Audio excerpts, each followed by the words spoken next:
ఎక్కడికి వెళ్ళాలా, నువ్వు ఏ స్వరంలో అంటే ఏంటి, ప్రతి మనిషి మనకి మీరు చూడండి చేసే పనుల వల్ల ఇతరులకి అపకారం జరుగుతోందా లేదా చూసుకో, ముఖ్యం. నువ్వు ప్రతి మనిషి కూడా ఉచ్ఛ్వాస నిశ్వాసాలు అందరికీ ఉంటాయి కదండి, గాలి పీల్చుకుని వదులుతూ ఉంటాం కదా, కానీ రెండు ముక్కులు సమానంగా పనిచేయవు. చూసుకోండి, మీ ఎవరిది వాళ్ళు చూసుకోండి. ఒకటి ఫాస్ట్గా ఉంటుంది, ఒకటి డల్గా ఉంటుంది. అయితే నువ్వు ఫాస్ట్గా ఉన్నప్పుడు కొన్ని పనులు చేయొచ్చు, డల్గా ఉన్నప్పుడు కొన్ని పనులు చేయాలి. అది తెలుసుకో. అర్థమైందా? అంటే నేను ఊరికే సూక్ష్మంగా ఎక్కువగా నేను ఇంతకంటే నేను చెప్పలేను. మార్గంలోకి వస్తే మనకి తెలుస్తుంది.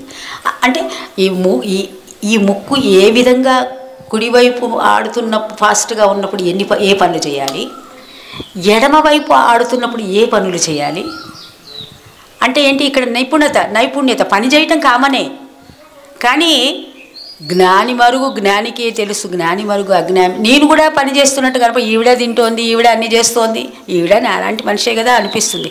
కానీ జ్ఞానుల యొక్క కిటుకు వేరే ఉంటుంది. జ్ఞాని మరుగు జ్ఞానికే తెలుసు. ఇప్పుడు నేను కొంతమందికి యోగం చెప్పాను, ఇక్కడ వాళ్ళు ఎట్లా కూర్చున్నారో, నిజంగా ఆ యోగం చేస్తున్నారా లేదా నేను చూసి కనిపెట్టగలను. వాడు ఏ స్థాయిలో ఉన్నాడో నేను చూడగలను. మీకు తెలియదు అది. మీరు కూడా అదే మార్గంలోకి వస్తే మీకు కూడా తెలుస్తుంది కదా. ఇప్పుడు అక్కడ స్విచ్ చేస్తే లైట్ వెలుగుతుంది. అదే ఏ అడవిలో మనిషి వచ్చిందనుకో, ఇప్పుడు మనకి ఫ్యాన్ పక్కన ఒక రౌండ్ ఇది ఉంటుంది, ఓహో అది ఫ్యాన్కి సంబంధించింది, ఆ స్విచ్ చేస్తే ఈ ఫ్యాన్ వెలుగుతుందని మనకు తెలుస్తుంది. ఆ ఫ్యాన్ పెంచుకోవచ్చు, తగ్గుకోవచ్చు, అదే కొంత తగ్గించవచ్చు అని మనకు తెలుస్తుంది. రెగ్యులేటర్. కానీ ఇప్పుడు కొత్తగా అసలు కరెంటే లేని వాళ్ళు ఎవరో వచ్చారు, కరెంట్ అంటే ఏంటో తెలియని వాడు వచ్చాడు. ఆ రెగ్యులేటర్ దేనికి పనిచేస్తుంది, ఆ స్విచ్లు దేనికి ఉన్నాయి అనేది వాడికి తెలియదు కదా. అంటే నీకు తెలుసు, వాడికి తెలియదు. నీకు ఏ కటక వేస్తే ఫ్యాన్ తిరుగుతుందో, ఏ కటక వేస్తే ఏ లైట్ తిరుగుతుందో నీకు తెలుసు. ఇప్పుడు నేను ఇక్కడికి వచ్చాను, ఇక్కడ ఇన్ని లైట్లు ఉన్నాయి, ఇక్కడ కటకలు ఎక్కడ ఉన్నాయండి? కటకలు అంటే స్విచ్లు అక్కడ ఉన్నాయి. మీకు తెలుసు, నాకు తెలియదు కదా. నాకు ఈ శరీరంలో ఏమేం కటకలు ఉన్నాయో, ఏ కటకని ఎప్పుడు ఆపాలో, ఏ కటకని ఎప్పుడు పెంచుకోవాలో నాకు తెలుసు, మీకు ఇది తెలియదు కదా. కటకలు ఉన్నాయి, ఇందులో చాలా కటకలు ఉన్నాయి. ఒక్కొక్క కటకని మనం ఏం చేయాలంటే ఒకసారి వేయాలా, కొన్ని కటకలు ఆఫ్ చేసి కొన్ని కటకలు వేయాలి, ఇంకొకసారి కొన్ని కటకలని తెరవాలి, కొన్ని కటకలని ముయ్యాలి. సో ఆ విధంగా మన జ్ఞానులు ఏమన్నారంటే, ఆ బయట కటకల జోలికి వెళ్ళకండి, ఈ కటకలు ఎవరైతే నేర్చుకుంటాడో వాడు విద్యావంతుడు, బయట కటకలు నేర్చుకున్నవాడు అవిద్యావంతుడు అన్నారు. అంటే ఇక్కడ ఒప్పుకోడు, మేము అంత తెలియగలవాడు, మేము పెద్ద ఎంఎస్సీలు పాస్ అయ్యాం, అది బట్ట ఎంఏ పాస్ అయ్యాను ఇంగ్లీష్లో అని ఇవిడ అంటుంది. ఇప్పుడు దాన్నంతా అవిద్య అన్నారు. నెక్స్ట్ టైం మళ్ళీ అది చెప్తా, విద్య అంటే ఏంటో నెక్స్ట్ టైం చెప్తాను. ఇప్పుడు మరి లేట్ అయిపోయింది, మరి లోపల గంటలు ఏమన్నా మోగుతున్నాయో, ఎలకలు పరిగెడుతున్నాయో, లేదంటే సాయంత్రం దాకా. నిషిద్ధ కర్మ అంటే ఏంటి, ఏ పనులు ఎవరైతే చేస్తే నీకు ఇష్టం ఉండదో ఆ పనులు నువ్వు చెయ్యి. అంటే 3 రకాలు. ఒకటి చెప్పేది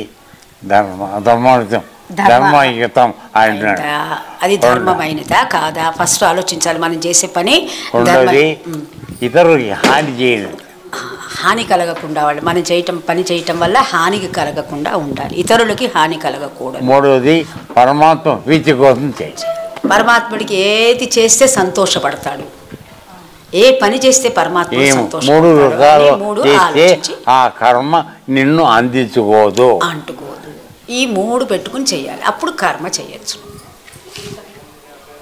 సో ఇతరులకి కష్టం కలిగించకుండా ఉండటం అంటే, ఇప్పుడు చూడండి, మనం ఇక్కడ డీజే పెట్టాం, రాత్రి తెల్లవాళ్ళు డ్యాన్సులు పాటలు పెద్ద శబ్దం పెట్టి, మన ఇంట్లో ఏదో పెళ్ళి జరిగింది, విపరీతమైన పెద్ద శబ్దం పెట్టాం, అది ఇతరులకి కష్టమే కలిగిస్తుంది కదా.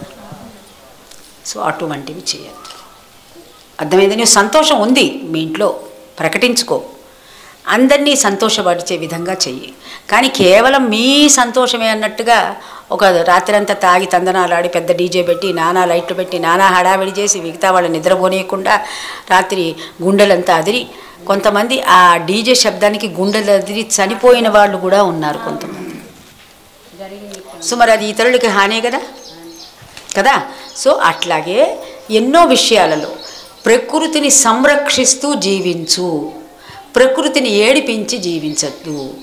మా ఇంట్లో పెళ్ళయింది, పెళ్ళైతే మరి ధనవంతుడి ఇంట్లో పెళ్ళంటే ఓ 50 గొర్రెలు కోస్తాం కదా.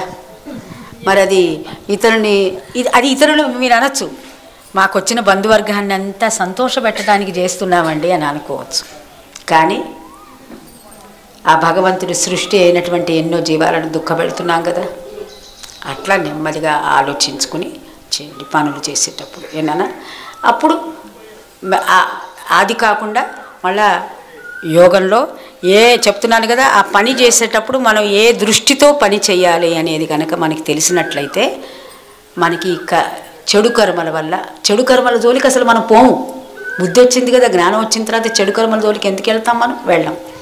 సో సత్కర్మలు అనగానే మనం ఏం చేస్తాము, ఇక్కడ వచ్చి కూర్చున్నామండి, మాకేమొస్తుంది, ఏమన్నా పుణ్యం వస్తుందా, లేకపోతే లాభం వస్తుందా, ఇక్కడికి వస్తే అట్లా సమయం దండగా ఇందులో నుంచి వచ్చిందేదీ లేదు, పైగా మాకేమన్నా పుణ్యం పురుషార్థమో వస్తుందంటే వచ్చి కూర్చుంటామండి అంటారు.